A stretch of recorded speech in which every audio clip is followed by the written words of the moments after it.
Bahkan saya sering berinteraksi dengan Rizwan, ya kan? Adanya perubahan-perubahan. Ketika isu ijazah ini mulai menyurut, tergantikan dengan persoalan yang lain. Ada MBG, ada BOP, segala macam. Dan ini mulai surut nih. Ya kan?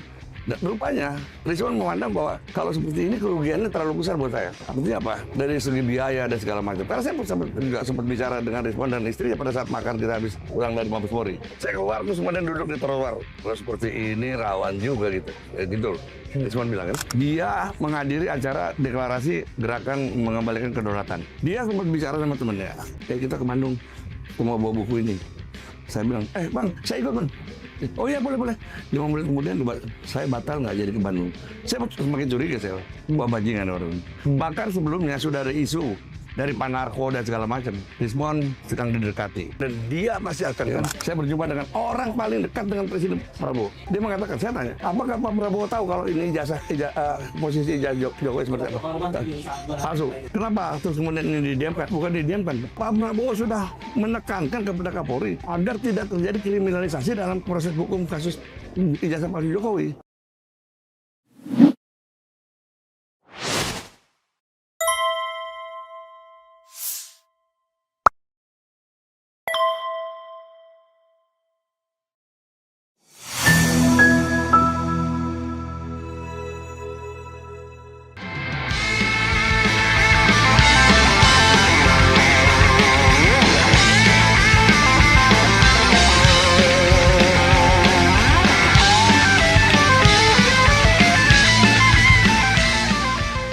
Assalamualaikum warahmatullahi wabarakatuh. Waalaikumsalam warahmatullahi wabarakatuh. Sobat RH sekalian, kita sedang berada di suatu tempat dan kebetulan bertemu dengan pakar intelijen. Pokoknya paling top intelijen, paling top di Indonesia. Kolonel Purnawirawan. Kolonel ya? Iya, kalau aja bang. Kalau jenderal takut banyak. Rajasa. Iya. Tapi nggak ada hatanya ya? Nggak ada bang. Assalamualaikum warahmatullahi wabarakatuh bang. Waalaikumsalam. Oke, bang. The point ya. Ya. Soal Rismon. Ya. Pertanyaan adalah what happened with Rismon ya. Ya. Walaupun saya lawyernya, Ya. saya pun bingung apa yang terjadi dengan Rismon. Ya. Tiba-tiba Rabu yang lalu, kalau ini hari Minggu, Rabu yang lalu, saya mendengar dentuman kabar waktu dia minta restoratif justice. Ya. Artinya dia minta maaf sama Jokowi. Ya.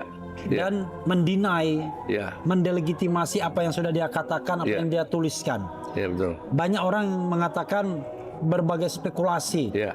Kalau versi resmi yang saya dapatkan dari lawyernya adalah Ya. karena permintaan keluarga. Ya. Keluarga meminta ya sudahlah mohon dan lain sebagainya. Ya. Lalu dia mendamai dalam tanda kutip. Ya. Tapi ada juga spekulasi yang mengatakan karena khawatir pelaporan Ya. terhadap ijazah Jepangnya dan surat kematian yang pernah dibuat untuk dia. Ya. Entah apa motifnya. Ya. Tapi ada juga bilang jangan-jangan ini intelijen yang diselusupkan. Ya. Atau jangan-jangan memang pada dasarnya Rismon itu begitu. Kritisisme selama ini meningkatkan bargaining position saja. Ya. Belum lagi mengenai latar belakangnya yang kita sebenarnya tidak tahu juga. Betul. Kita baru kenal satu tahun terakhir ketika dia mengatakan 11.000% dan lain sebagainya. Nah, apa yang terjadi sesungguhnya? Ya, makasih bang. Ya. Kesempatan ini. Yang pertama saya lihat ya. Ternyata Rizwan bukan tipe petarung. Ya. Kemudian ya, dia masuk pada posisi persoalan ijazah ini, ijazah Jokowi sudah menguat, Bang. Sehingga kalau kita lihat dia juga ingin mengambil peran karena background dia sebagai ahli forensik, digital forensik kan, Bang. Sebelumnya ada kasusnya cyanida gitu. Nah, ijazah palsu ini masuk dia juga untuk memanfaatkan untuk ini posisi dia dan posisi tawar dia, Pak. Ya. Posisi tawar sebagai? Ya artinya sebagai ahli forensik. Oke. Ya gitu Pak. Iya. Karena selama ini kan dari kasus cyanida dia juga nggak muncul kemana-mana gitu. Iya. Nah ini kan dia hadir pada posisi ijazah ini sudah sangat kenceng, Pak. Iya. Bukan dari awal gitu. Iya. Ya. Nah itu salah satunya, Pak. Nah namun demikian dari hari ke hari dan saya mengikuti juga. Bahkan saya sering berinteraksi dengan Rizwan. Ya kan? Adanya perubahan-perubahan. Perubahan ini terutama pada saat Ketika isu ijazah ini mulai menyurut, tergantikan dengan persoalan yang lain. Ada MBG, ada BOP, segala macam kan. Ini mulai surut nih. Ya kan? Dan rupanya Rizwan memandang bahwa kalau seperti ini kerugiannya terlalu besar buat saya. Artinya apa? Dari segi biaya dan segala macam. Karena saya juga sempat bicara dengan Rizwan dan istrinya pada saat makan kita habis pulang dari Mabes Polri. Ya. Kapan itu? Yang kita diusir dari luar. Diusir dari Mabes Polri, acara itu, acara dengan tim reformasi, iya loh. Ya, kita makan. Ya kan? Tim reformasi. Ya. Nah, sempat ada pembicaraan. Itu tanggal 13, tanggal tanggal 20 kalau nggak salah. Itu kan November. Betul. Itu kan Tanggal 19 November kalau nggak salah ya. tahun kemarin ya? Enggak tahun kemarin. Tahun kemarin. Tahun kemarin tuh ya? Iya. Nah, saya keluar terus kemudian duduk di trotoar. Kalau seperti ini rawan juga gitu. Ya gitu loh. Rizwan bilang kan. Kemudian kita makan. Ternyata ada istrinya kan. Saya bilang, udah ini gimana nggak ada kejelasan. Ya. Artinya nggak ada support juga gitu loh kan. Udah. Itu satu kasus Bang ya. Itu satu indikasi. Nah, kemudian setelah itu dalam setiap pertemuan saya lihat Rizwan hanya datang sebentar lari. Datang sebentar lari. Dan bahkan selalu menghindar ketika diminta keterangan. Iya.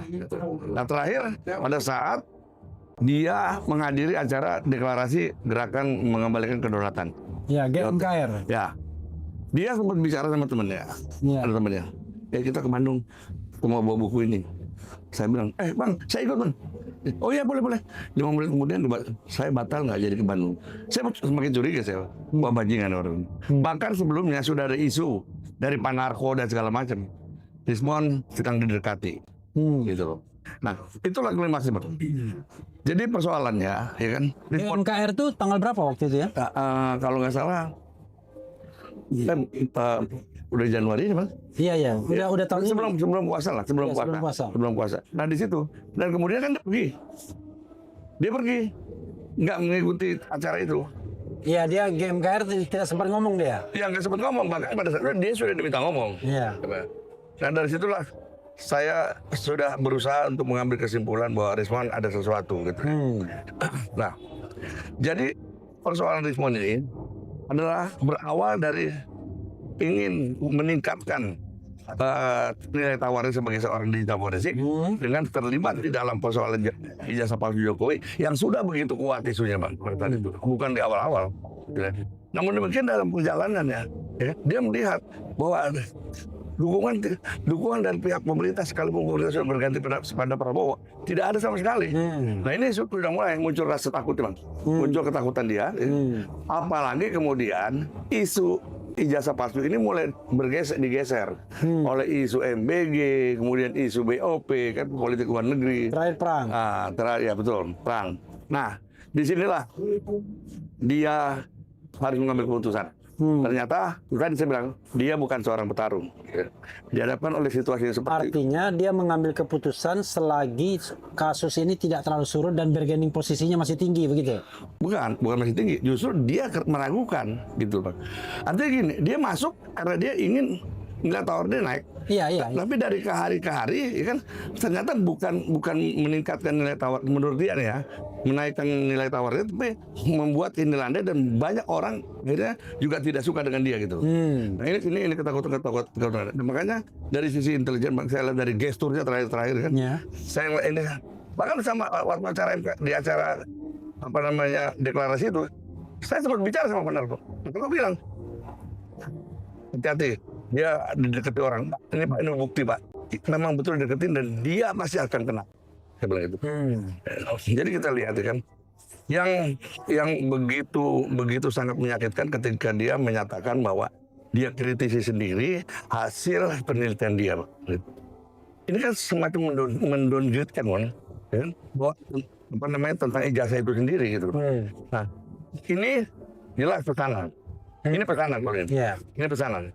Artinya Pak, pada saat dia membuat pernyataan kemarin itu, bahwa dia mundur minta maaf, itu memang sudah by design. Sebelumnya dia menyerahkan diri, itu aja Pak. Nggak, kita make it clear ya. Sebenarnya dari awal, Rizwan ini bukan petarung. Bukan. Dia masuk ke gelanggang ini karena ingin meningkatkan daya tawar. Betul. betul Bang. Dan ketika terakhir ini dia merasa bahwa kalau dia tidak jual langsung, ibaratnya kan, Betul. maka bisa jadi dia dapat nol gitu ya. Nol. Karena itu dia jual. Dia jual. Maka masih laku barang. Betul Bang. Betul. Itu dia. Itu aja. Jadi memang ya kita juga nggak menyalahkan siapa, nggak menyalahkan kita nggak. Ya memang karena di dalam dirinya mensreanya lain. Oke. Ya, bukan mensrea pejuang. Tapi mensrea dagang. Motifmu. Iya motif ya. Kalau mensrea tuh niat jahat. Oh iya.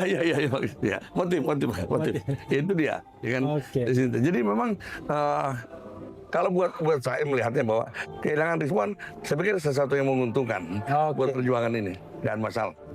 Kehilangan Rismond sesuatu yang menguntungkan buat perjuangan ini. Why? Kenapa? Ya karena kita tidak punya lagi orang yang tidak punya niat berjuang gitu loh, Bang. Hanya untuk kepentingan pribadinya kan rusak, Bang. Kita membersihkan. Iyalah. Oke, pertanyaan. Ini seleksi alam, Bang. Ini seleksi alam. Pertanyaannya adalah apakah Rismond akan berguna bagi Jokowi? Pasti akan dieksploitasi. Coba aja kita lihat. Ya. Untuk Eksploitasi sudah pasti, tapi apakah dia cukup berguna? Misalnya ketika dia ngomong, apakah orang akan percaya ada kredibilitas lagi atau tidak? Kalau buat Jokowi dipandang berguna gitu Bang. Tapi ya kan ketika Jokowi memanfaatkan Rismond, ini blunder. Karena apa? Karena pada saat yang bersamaan publik sudah tidak percaya sama Rismond. Gitu loh. Oke, tapi apa bedanya Rismond sama Egy Sujana dan Damai Hari Lubis? Kalau Egy Sujana, dia memang punya tabiat Bang. Sudah berulang kali dia begitu. Sudah berulang kali, bukan baru kemarin saja. Sudah berulang kali. Dan itu saya sudah jauh-jauh hari saya udah tahu. Dengan Pak Narko saya tahu siapa dia. Jadi kalau ketika terjadi lagi, ya dia memang udah punya pribadi yang begitu dan memang jualan dia selalu. Iya. Oke. Beda. Tanpa Iya.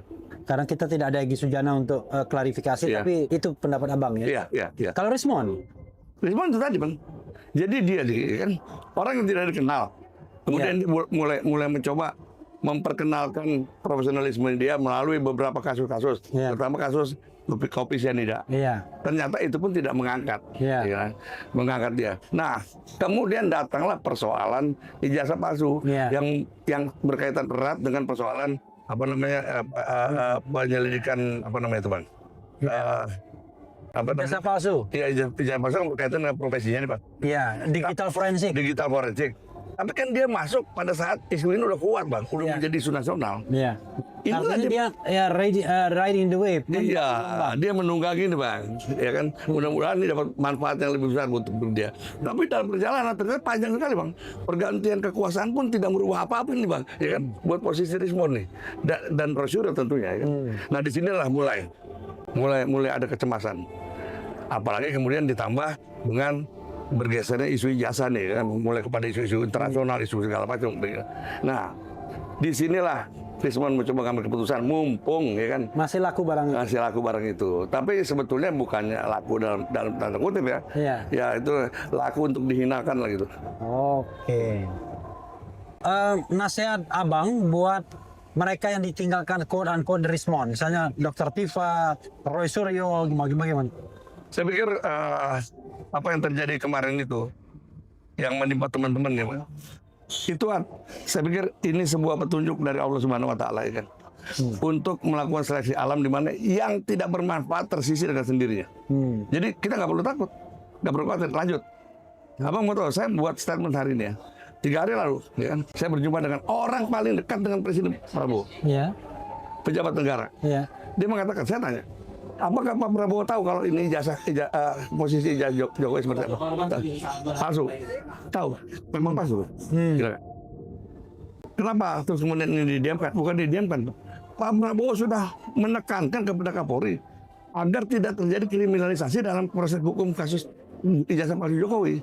Tapi kan yang terjadi apa? Dia cari-cari kesalahan Roy Suryo. Nggak fokus akhirnya. Tapi mudah-mudahan Pak. 3 bulan.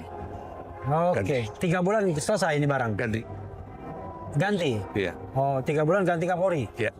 Nah ini kelamaan 3 bulan. Saya juga bilang gitu Bang. Kelamaan nih. Nggak, persoalannya kan gini. Ini kan tim reformasi belum memberikan hasilnya. Dan kemudian juga belum diuji coba gitu loh kan. Kita punya waktu. Tapi mudah-mudahan ini janji. Oke. Jadi Ya, sangat kasihan sekali respon kalau terjadi seperti itu. Gitu. Ya. Oke, closing statement Bang. Ya. Terkait dengan kasus respon, ya kan, tidak juga menyurutkan, ya kan, mereka yang selama ini berjuang menyuarakan kebenaran terkait dengan kasus ijazah palsu Jokowi, ya kan. Buat kami Pak, selamat berjuang, lanjutkan, sebentar lagi selesai. Oke, selamat berjuang, lanjutkan, sebentar lagi selesai. Ya. Itu dari Kolonel Purnawirawan Rajasa, pakar intelijen, dan penilaiannya adalah tidak perlu kaget dengan respon, karena respon masuk dalam gelanggang ini memang untuk bargaining position, untuk jualan. Iya, melamar pekerjaan. Ya, mumpung barang itu masih laku, maka dijual saja. Dijual saja, Pak. Ini pendapat ya, Sobat Era sekalian. Kita nanti akan cari pendapat-pendapat lainnya, karena banyak versi. Ada versi yang mengatakan karena keluarga mendesak, versi yang mengatakan karena pengaduan, atau jangan-jangan gabungan dari itu semua, atau memang dari awal niatnya sudah memang niatnya beda, Pak. memang Niatnya beda dibandingkan yang lainnya. Terima kasih, Bang Purnawirawan Rajasa tanpa Hatta. Wassalamualaikum warahmatullahi wabarakatuh. Waalaikumsalam.